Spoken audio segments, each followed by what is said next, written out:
Hey, good afternoon, everyone. Welcome back to my channel. And my name is Evo Philpotts. I'm your host. And before we get started, I want to ask you to do me a favor. Please like, share, and subscribe to my channel to help me build this channel. Well, we're going to talk about something, a wave that's been moving across Africa today.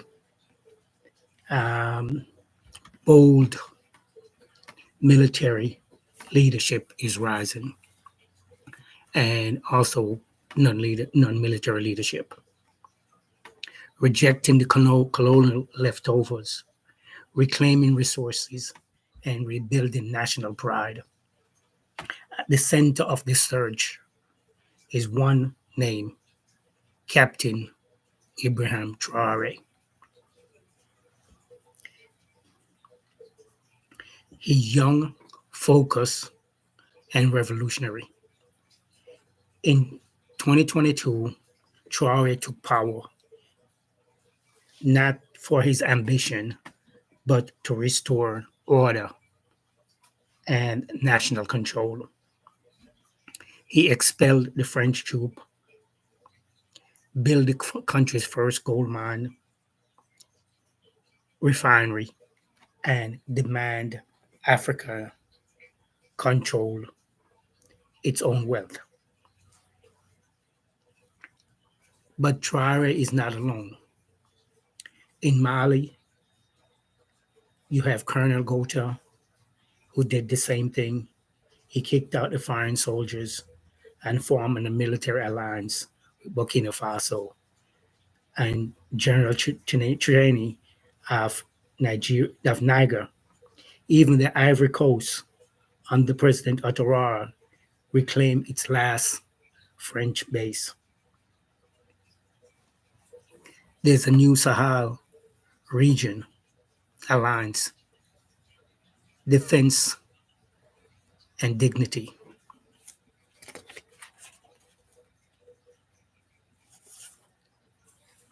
This isn't about military rule, it's about sovereignty.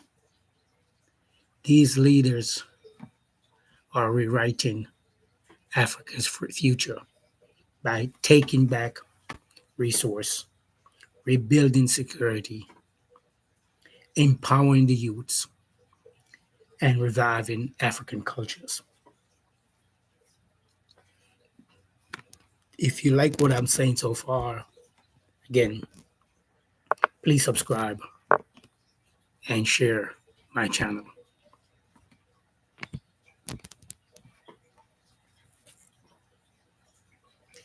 The West call them hunters. We call them patriots. They're not perfect. They are breaking the chains of the 60s of dependency, IMF debt, and Western poverty.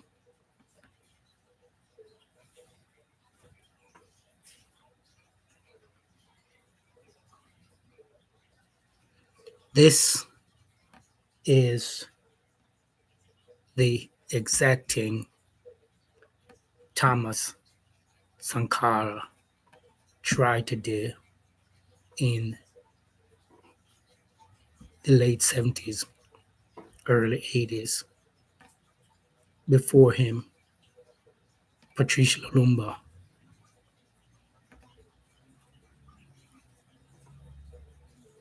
Ghana's first president, Kwame Nkrumah. These leaders tried these things in the past, but they have they didn't fail, but just about all of them was assassinated. Now, the good thing about what's happening now in Africa, its young leaders are making bold move. You looked at Botswana, newly elected president. He's echoing the same things Traoré is doing.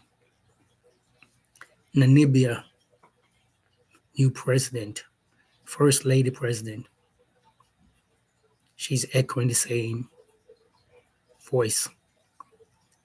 In fact, she went ahead and she said that if Namibian have to have visa to go to the United States citizen need to have a visa to come to Namibia. And what she did, the U.S. citizens who were living in Namibia, she expelled them if they didn't have a visa. She said they have to go back to America. Botswana new president, he said in a speech that he will subvert the constitution of his country if it means doing the right thing for his people. He expressed that he will not sit around and said that things need to be done and wait for his parliament to debate, and rewrite and debate what he wants to do. He said no, he will find a way around it and make it right for his people. In fact, one of the first things he did, he froze the salary of all government ministers and increase the salary of all lower income workers in Namibia.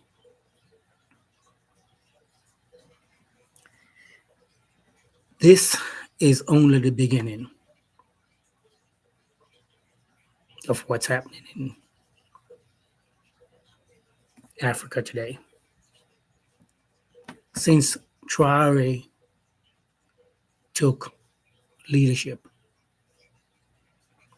they have tried to assassinate him at least 19 times and failed. So, my question to you, if the West think that Africa is so poor, in fact, one of the West leader went as far as calling Africa and the Caribbean and Latin American countries as S-hole countries. Now, my question is, why is it that they're fighting so hard and even carrying out trying to carry out assassination attempts to get rid of these leaders if Africa was an S-hole country and Africa is so poor? What they don't want to tell you is Africa has all the minerals and natural resource they need to power their inventions and their factories and their economy. They don't tell you that. They let you try to think that Africa is so backwards. No, Africa is not backwards. The West tried to keep us down. Not only tried, in some cases they were doing it. But now you have new leaders emerging in Burkina Faso, in Niger, in Mali, in Botswana, in Namibia, in Chad, in Senegal, and even the old president of the Ivory Coast is trying to do something or making the impression that he's trying to do things for his people. Cameroon, the people want the president out. In Togo, it's the same thing. Revolution is picking up in Togo. They're trying to out their its president. Africa is rising, not with handout, but with purpose. And again, my name is Never P. Please like and share this video and subscribe to help me build this channel.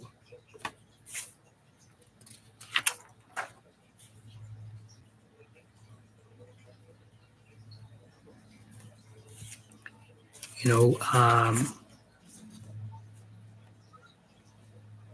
if the West would allow Africa to rise, Africa would be, and when I say Africa, I mean Africa as a continent, would be the richest continent in the world. Just to give you an idea, the country of the DRC, the Democratic Republic of Congo, it is estimated in today's dollar that the amount of mineral that country has underground is valued at $34 trillion US dollars. That's in today's dollar. So imagine what it valued 10 years from now. But you all know the chaos that's happening in the DRC, the West. Every country from the West has their people down there destabilizing their country, funding different terror organization down there, creating chaos while they're mining the resource and stealing it, taking it out free, paying little or nothing for it, so they can continue to run their industries here in the West. But yet the West is saying that we are poor and we don't have the knowledge to do what we need to do. No, we do have the knowledge. But the West has created laws to block or stop Africa from gaining technological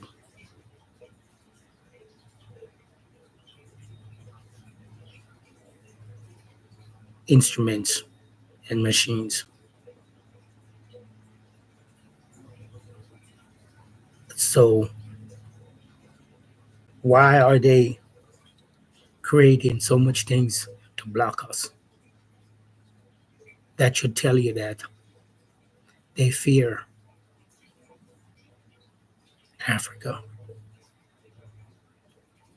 Because if Africa rise up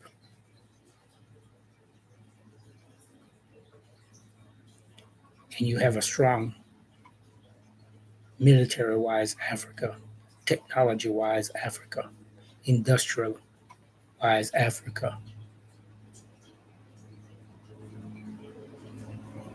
what do you think will happen in the diaspora, in the Caribbean, in South America, in Brazil, in Colombia, in Jamaica?